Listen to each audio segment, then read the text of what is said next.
Flat Earth Clues, Part 8, The Creative Force.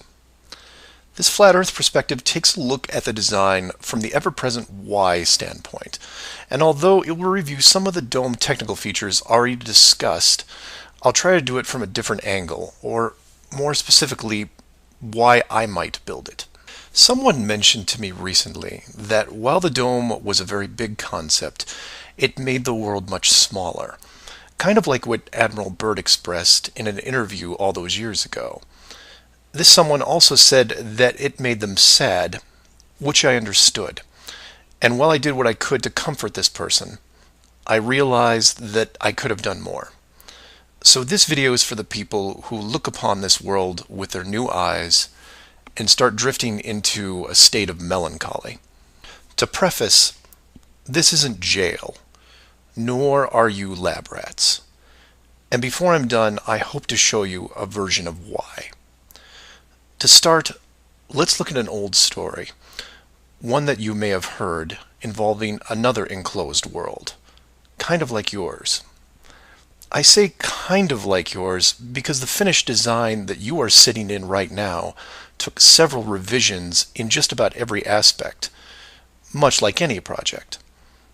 You come up with ideas, you see what works and what doesn't, and you improve the process until you come up with something that, while not everyone agrees upon, satisfies the best of all criteria.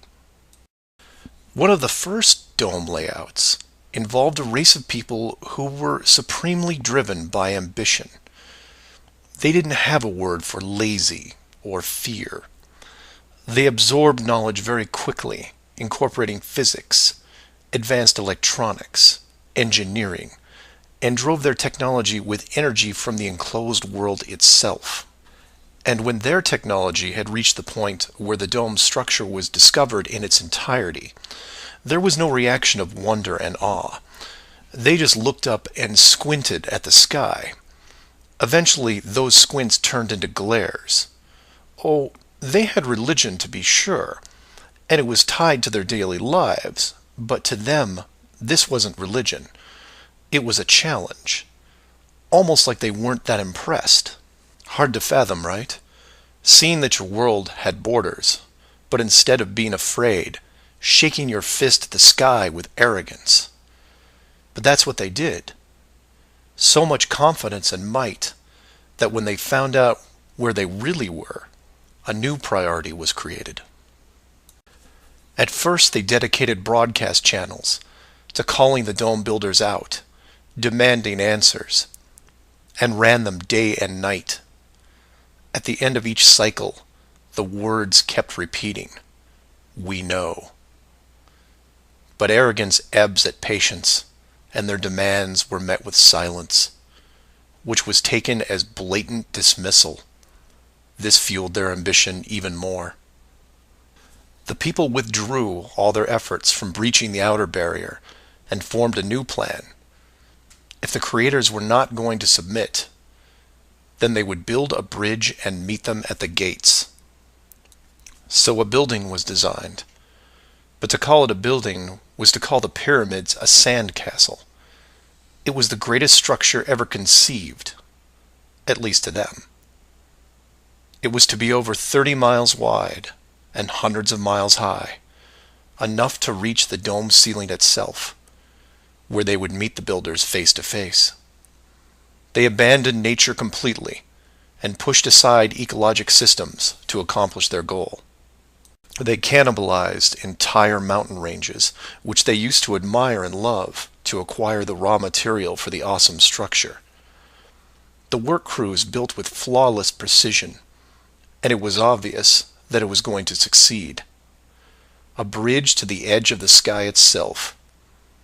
The work would only pause long enough for the mighty armies below to look up and yell, "We come for you," so loudly that on a clear day you could actually feel the dome shake.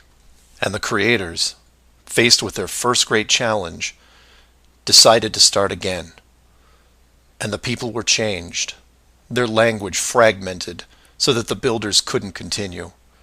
The tower was dismantled, their technology removed and forgotten, and the people scattered. A new group was introduced to the dome, divided in every way imaginable, so that unity was next to impossible, and everything slowed down. Languages evolved and devolved into other dialects, and the languages produced text, which produced different forms of culture, and some amazing things began to happen, the most important of which was the arts. The dome builders saw the artistic pool develop into several distinct forms. Everything drawn in any medium on a flat surface. Everything molded that took on a three-dimensional shape. Everything that produced music. All things that make up the human form and motion. And all the written works. Pictures, sculptures, music, dance, literature, the arts.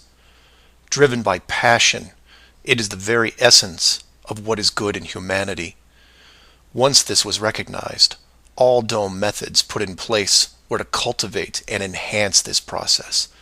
Land masses were adjusted with geology and temperature to support every kind of terrain, with mountains, rivers, oceans, plains, forests, jungles, deserts, all of it stunning, all of it stimulating the human mind, nourishing it. And the modifications continued, with seemingly endless shades of weather. The sky was overhauled, a moon added, and layers upon layers upon layers of stars, so that one day, when the people were able to see further than their own eyes, there would still be something new to see. And the arts flourished, but there was a cost. The languages and division of cultures had put the population at odds, and wars were raging at regular intervals. The dome builders debated if the price was too high. Plans were drawn up to make more changes, until they noticed that the arts thrived even through the worst of conflicts, producing grace and beauty despite their burning world. It was wonderful and terrible at the same time, and the debate outside the barrier continued to intensify until a majority spoke out and said, "This world is a creative force, and we must see what it leads to. The barrier must be hidden at all costs." So the globe model was put into the population, and both science and religion adapted to it. The arts grabbed onto it like a new drug, the creative minds of the world exploding with new concepts. Their universe was now infinite, and the rules changed. Science then led to science fiction, which opened up everything else. Books, pictures, sculptures, dance, and music, all reaching deep into space, decade after decade of wonderful possibilities, rising above the ashes that were at their feet. And it's not just the artists, it's everyone. You affect others, who affect others, who inspire others, who build it, paint it, sculpt it, sing it, who then put it up on a pedestal and hold it under the light and say, "This is a piece of who we are." And for every one of them, there are hundreds of others who, for whatever reason, were unable to express the songs and images and stories that are in their heads. Imagination is far more important than knowledge because it is limitless. It is your shield, your sword against the cruelty of destructive forces. There are those right now who live in chaos, whose life is surrounded by a swirling nightmare from which they think they'll never escape. These are the true warriors of the world, and they are far braver than me. I am humbled by those who suffer the most. Know that mountains were built for you. Oceans were built for you. All of this was built for you, your struggles, and your trials by fire. It may be today, it may be tomorrow, but one day the curtain will close and this stage will be struck. And when the dust settles, no matter where you are right now, you'll see the big picture and have new eyes, and you will be shown what wonder really is. And as you leave this most magnificent of theaters, heading towards the next, my hope is that you'll pause, look back at the stage and say, I was actually in it, right there in the thick of things. And it was a sight to see, because it really is a hell of a ride. Imagine what the next one will be like.